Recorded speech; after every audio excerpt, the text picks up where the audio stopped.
हातात ही आशा उरली नाही, तो हरीही दिसत नाही।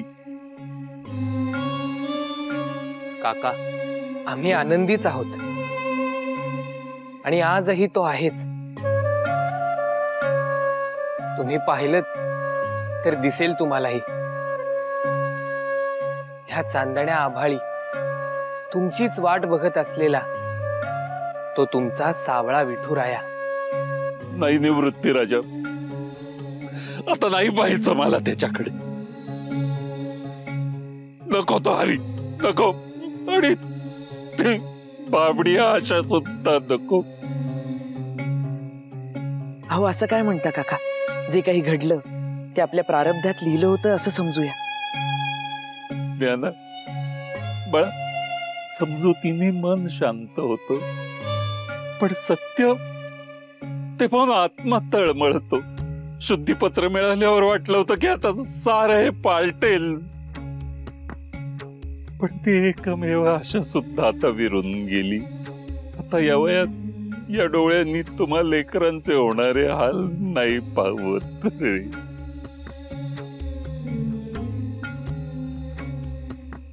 ते तर आमचंही म्हणणं आहे, तुम्हाला झालेला त्रास आम्हालाही नाही पाहत।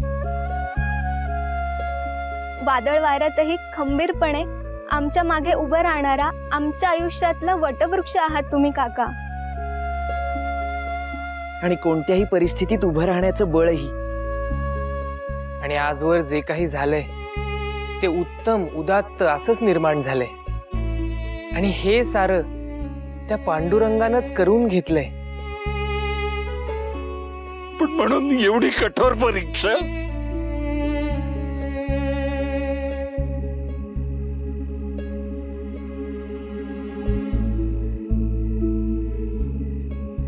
हो तर त्या पांडुरंगालाही ठाऊके, कितीही कठीण परिस्थिती समोर आली तरी आमच्या सवे आमचे भोजलिंग काका खंबीरपणे उभेत।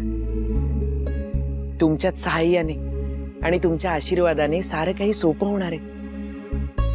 काका, तुम्ही आहात ना आमच्या सवे? ज्ञाना, हे काय विचारणं झालं का? अरे कुठे जाणार मी तुम्हाला सोडून? काका,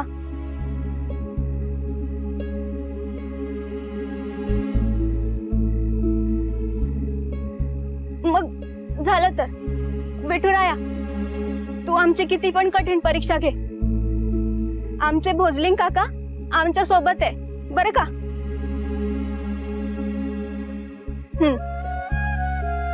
नको मुक्ती, नको म्हणूस असं। अगं तू विठुरायाची लाडकी लेक आहेस।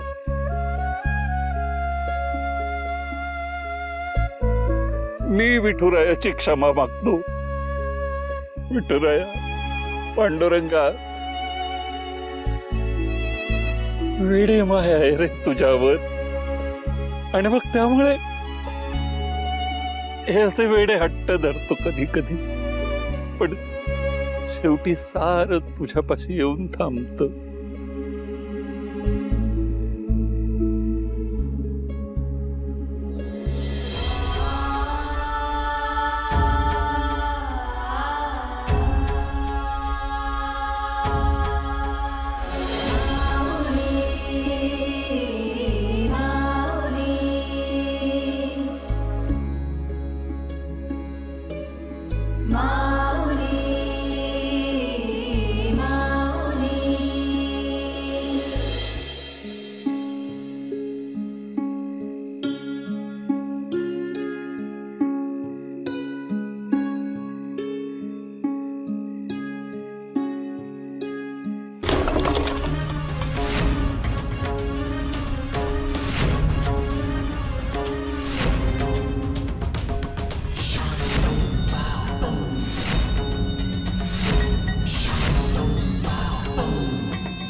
परमेश्वराची आमच्यावरती अजूनही कृपा आहे हे आज पुनश्च एकदा सिद्ध झालं। त्याच्या दयेमुळे तुम्ही अजूनही जिवंत आहात। नाहीतर तुझ्यासारख्या अधर्मी कार्ट्याचं मस्तक फोडायला मला जराही अवधी लागला नसता. विसोबा शास्त्री, ज्ञाना, दिव्याखाली अंधार असतो असं म्हणतात, ते काही खोटं नाही. ज्ञाना, तुझी महती, विद्वत्ता अर्ध्या विश्वाला उमगली, पण आपल्याच ग्रामातल्या काही जणांना उमगली नाही. पिक्त तिथे विकलं जात नाही म्हणतात, हेच खरं. ए गोपाळ, गोपाळ, ए गोपाळ. शास्त्री,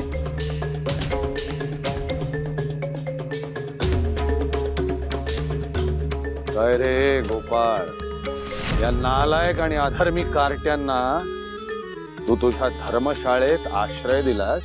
शास्त्री, त्यांचं घर मोडकळी चालू होतं आणि रात्र बी झाली होती. असं, आता बघ तू सुद्धा कसा मोडकळीस येतोस ते.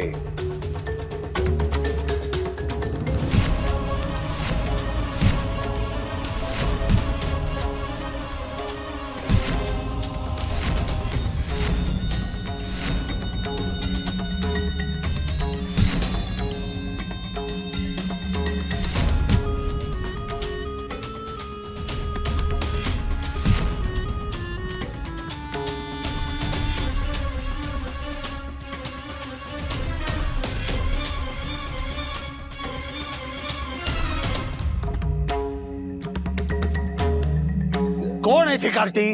कोण आहे? विसरलास? अवघ्या आळंदी ग्रामाने ज्यांना वाळीत टाकलं, पापातून जन्माला आलेली कार्टी म्हणून त्यांना तुझ्या धर्मशाळेत आश्रय दिलास तू? ज्यांच्यामुळे गावात अनाचार माजला, अधर्म बोकाळला, अशा ह्या कार्ट्यांना तू तुझ्या धर्मशाळेत आश्रय दिलास? आम्ही गावाबाहेर फेकलेली ही घाण गावात पुन्हा शिरकाव करताना तिला हुसकावून लावण्याचं सोडून तू तिला थारा दिलास. आमच्या संमतीशिवाय हे कृत्य करण्याचं धारिष्ट्य झालंच कसं तुझं? ते काही नाही, या पातकाबद्दल तुला क्षमा नाही. शांतम शास्त्री,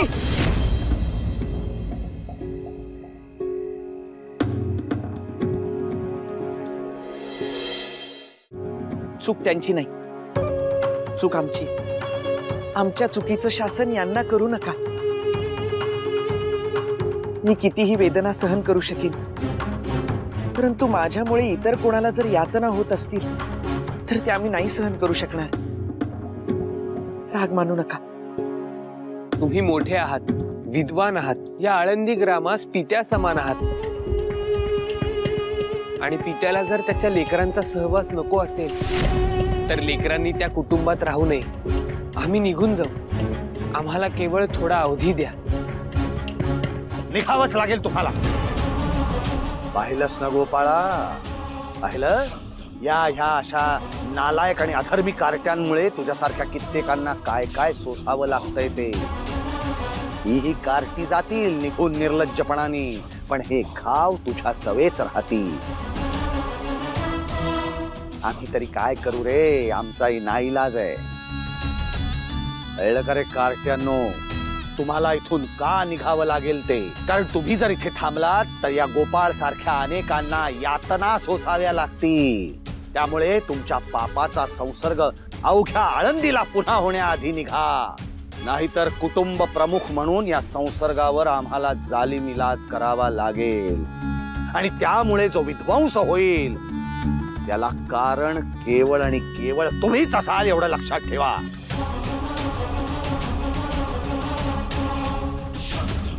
विसोबा शास्त्री, एकदा आळंदीकरांना विचारून पहा, ते तुम्हाला कुटुंब प्रमुख मानतात की नाही. ते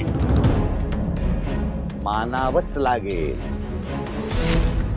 कारण देवगिरी सम्राटांचा तसा आदेश आहे. म्हणजे देवगिरी सम्राटांचा सांगावा आलाय. त्यांनी आम्हाला आळंदी ग्रामाचा न्यायशास्त्री म्हणून नियुक्त केलंय. काय? होय, वेळीच सांगतोय, स्वतःला वाचवा. या उपरही इथे थांबला तर या गोपाळ सारख्या कित्येक निरपराधांचे बळी जातील आणि ते आम्हाला चालणार नाही. शिशुपालाचे 100 अपराध पूर्ण होण्याची कृष्णाने वाट पाहिली होती. तुमचे 98 आधीच पूर्ण झालेले आहेत. चुकून 100 पार केली तर कळतंय ना. येतो आम्ही. कारण आळंदी ग्रामात तुमच्यासारखे अजून अधर्मी लोक आहेत. त्यांच्याकडेही बघायचंय. शांतम पापम शांतम पापम.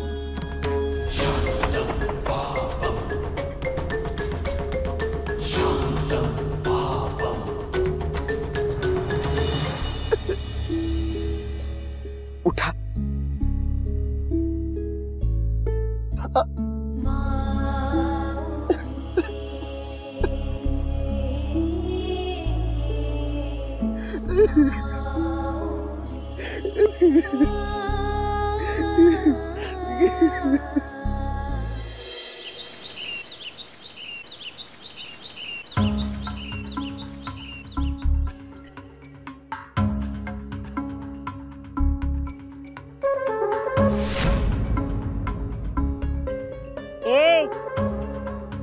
ए बाय,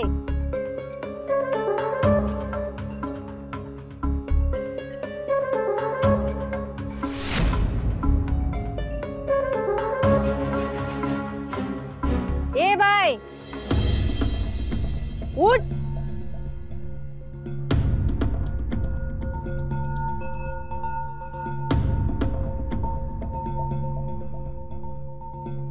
रातभर हितच होतीस?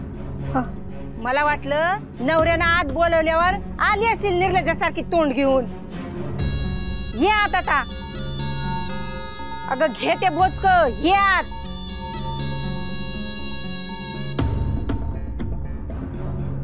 कुठल्या बी भीती विना जगू दे की भावाने मला.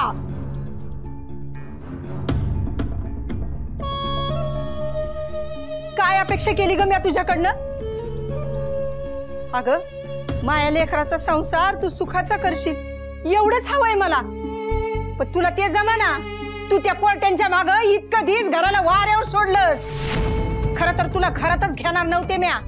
पण घरातली बाई दारात बसलेली बघून लोक मायाच तोंडात शान घालतील म्हणून आत घेतली तुला.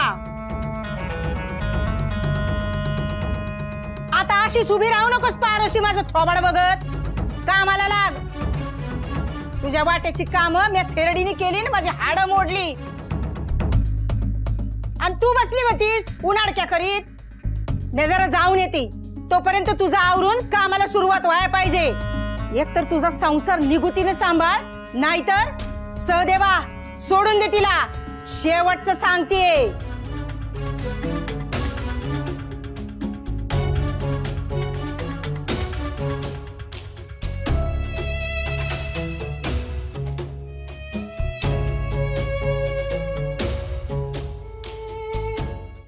अगं सगुणे, अगं आलीस का?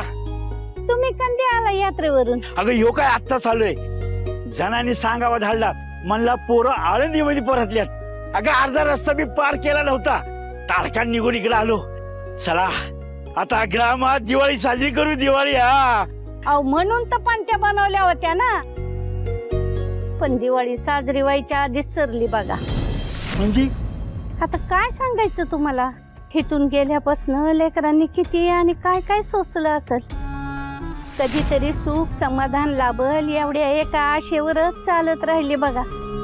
थकून भागून आल्यावर आळंदी त्यांना त्यांच्या मायेगत मिठीत घेईल असं वाटलं होतं त्यांनी.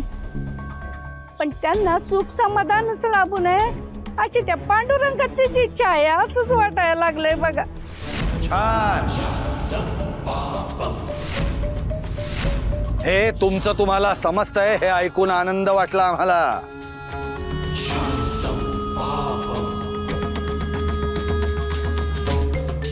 काय गणोजी बाबा, 8 दिवसांनी येणार होतात ना? हो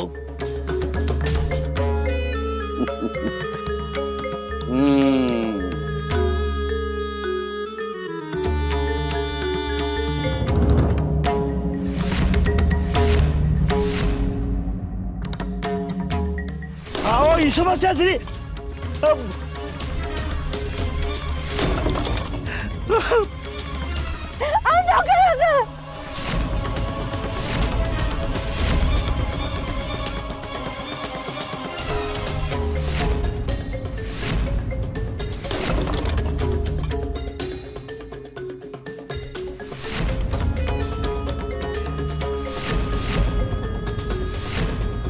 अहो तुम्ही असं केलं तर आम्ही गरिबांनी कसं जगायचं?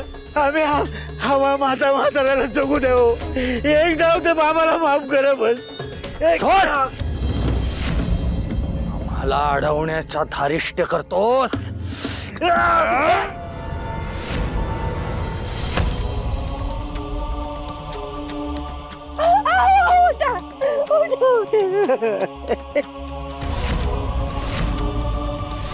अरे माणूस आहेस का कोण आहे?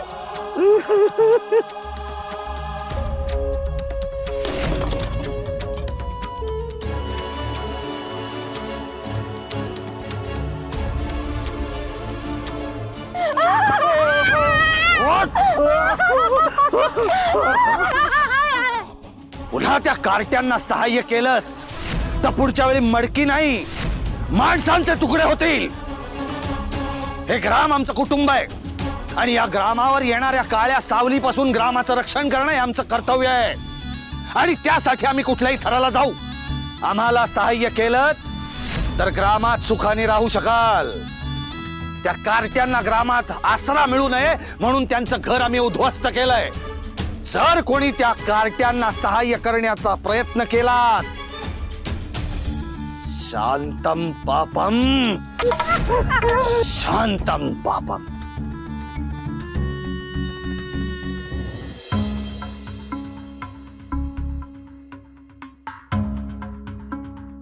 ज्ञाना,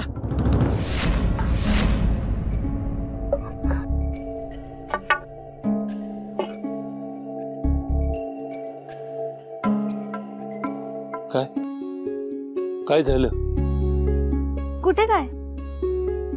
नाही, मी अजिबात दमलेलो नाही.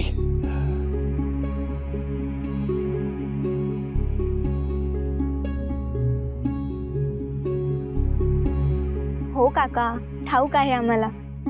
आळंदीत येऊन आपले दिवस पालटले नाही हे खरंय, पण मनाच्या बळाला देहाची साथ लागतेच.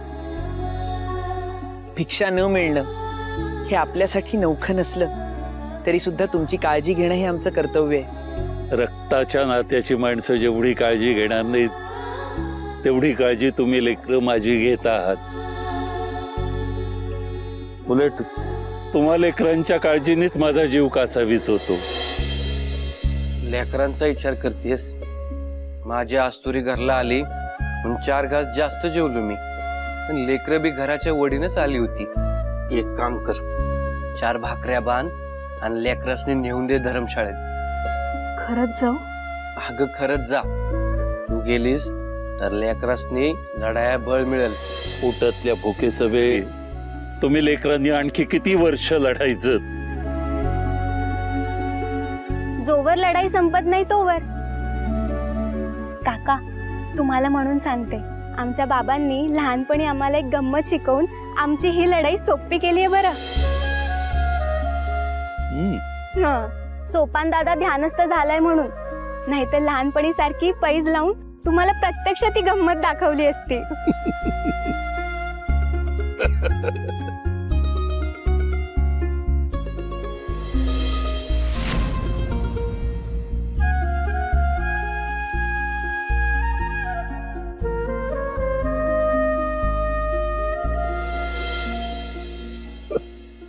मुक्ते, तुला म्हणून सांगतो, तुझ्या बाबांनी ती गंमत मला सुद्धा शिकवली होती. खरंच? हो. मग करूया ती गंमत.